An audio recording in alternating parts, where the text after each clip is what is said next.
Episode 203 of Morning Minutes with myself, Michael Burgio, Mark Novak. The diamonds are under your nose. Yes. What are we referring to, Mark? Tell us. We get asked by good clients all the time that live locally about buying out of the area. And when I'm saying out of the area, 45 minutes away, 1.5 hours away, 24 hours away, plane flight away, they say, what do you reckon? And we say, buy under your nose in the market that you know the best. Buy under your nose where you've lived, you've got the relationships with local agents. Buy where you're familiar with, because I think, Mark, people take for granted the knowledge they know even without knowing it. Like you see people. I reckon that's the biggest one. You nailed it, actually. Yeah, done. Show over. Thanks so much for watching. See everyone. Have a great day. Because we all have it where a client will, like a family, they're a barbecue, the house down the road sells, and like, wow, that was a great price, or wow, that was cheap. They're not basing that on any specific knowledge, but they've just got this sort of sixth sense of market knowledge of what price sounds right and what doesn't. Yes. Now, you can't take that for granted when you're looking for a property, especially if you haven't bought before. You've just got this sixth sense. And I think that's a big thing as well. What else, Mark? Why have you always sort of bought under your nose? But, just to emphasize what you're saying, guys and girls, taking it for granted, you may think, well, what do we exactly mean by that? What we exactly mean by that is this is your biggest investment in your life for the most part of most people. It's your biggest financial investment in your life. Now, get this. How well do you want to, or how familiar do you want to be with that investment, the biggest investment in your life? Let me give you a stupid, small, but very good example. Your local supermarket. If you go through your local supermarket and you go shopping and you've never been there before, it will take you ages and you generally won't get everything that you want. So there's this familiarity. When you've been into a supermarket 100, 200, whatever times, you become very, very familiar and very efficient at what you're doing. Selecting the property in your area under your nose is much the same. It's the biggest asset you're going to buy. And there are thousands and thousands of tentacles. There are thousands of pieces of information, assets that you can use to help make good decision in buying, renting, renovating that property that you just will miss out on if it's out of the area. I'm telling you, you've got to buy under your nose. Yeah, and I think there's another big one which goes with that sixth sense. There's markets within markets. Like I look at DY, our core suburb here on the Northern Beaches, and there's stigmas attached to here or there.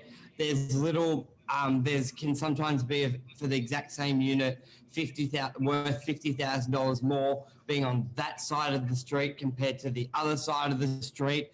And this doesn't always mean because there's something blatant there, like the beach. It could just be there's a couple of blocks of housing commission. It could be that set of the shops. There could be there's a back street that bypasses 5 minutes of traffic, which you can only get to because there's a no right turn.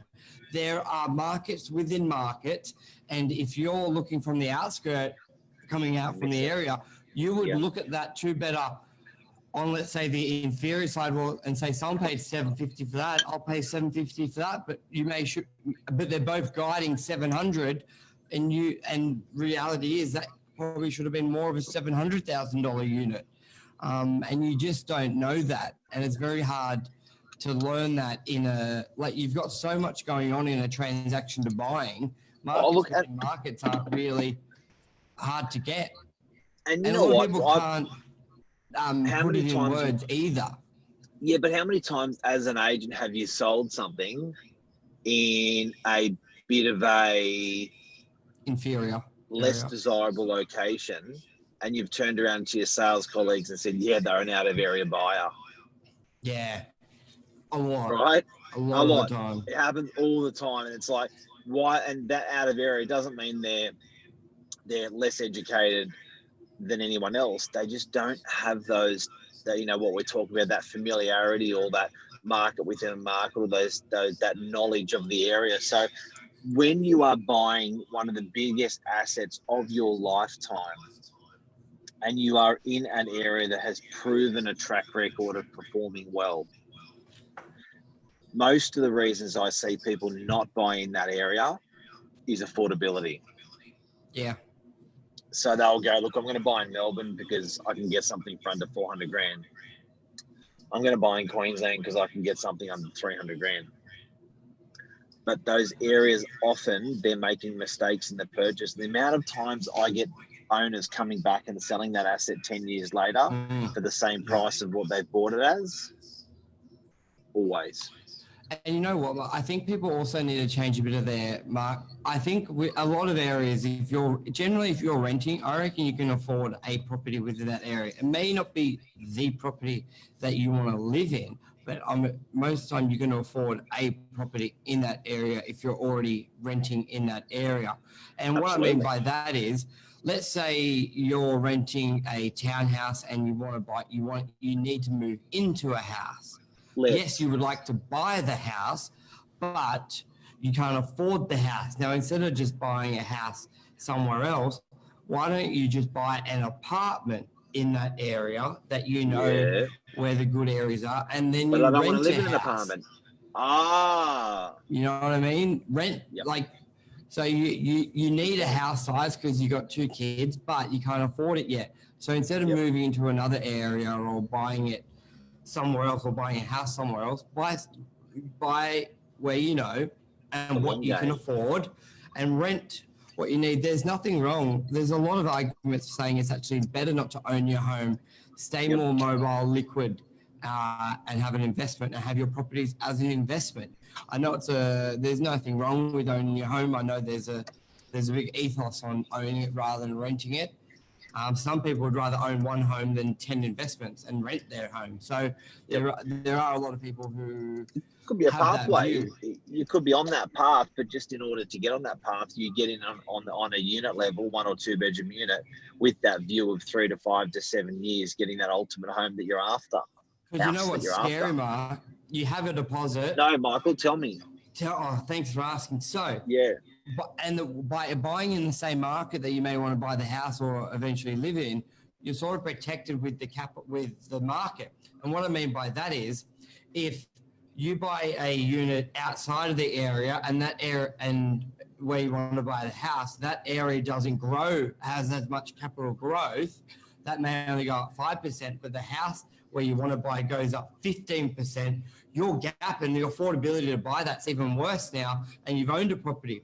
But if you buy a unit in the area you eventually want to buy the house, if the house market goes up 15%, more than likely the unit market goes up 15% in sync. So that means your money is growing equivalent to where you actually want to go. Because how many times, Mark, like what you said before, people are buying an asset out of the area and it's worth the same because they just didn't spot where's a good buy, and their affordability gap from what they could sell that to buy the house it's worse. It's worse. I'd love to know what people out there actually think about the chat this morning, because this morning, guys, we're challenging the thought of when you're buying a investment property or a property to live in or a commercial property, do you buy something under your nose? And that's why I got the picture of the diamond. And you know, the biggest thing we haven't touched on yet, Mark, the biggest thing is the management side of things, knowing the local trades, knowing a great property manager.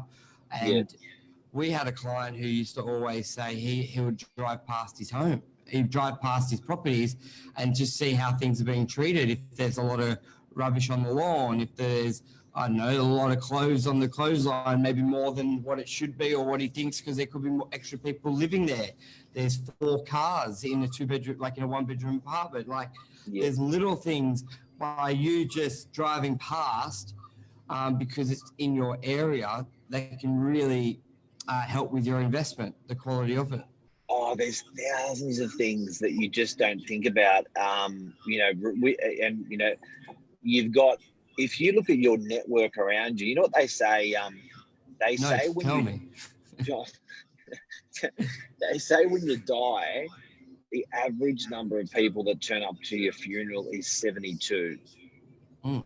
I had someone, funeral director, tell me that when they print off those cards at the funeral, they get a reference, but on average, it's about 75 cards, that those 72 cards that they print out.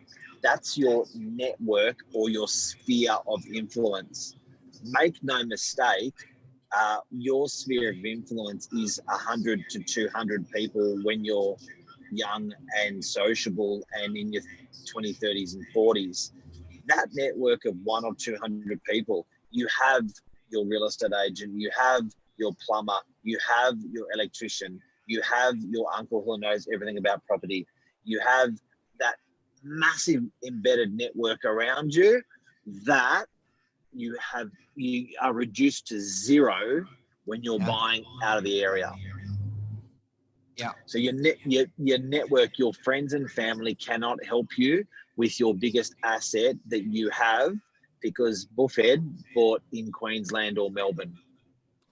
Yeah, very good point. How many times do you hear people say, "My friend's a builder. He's a carpenter. He can fix that. He's a plumber." All of that Yep. goes out the window.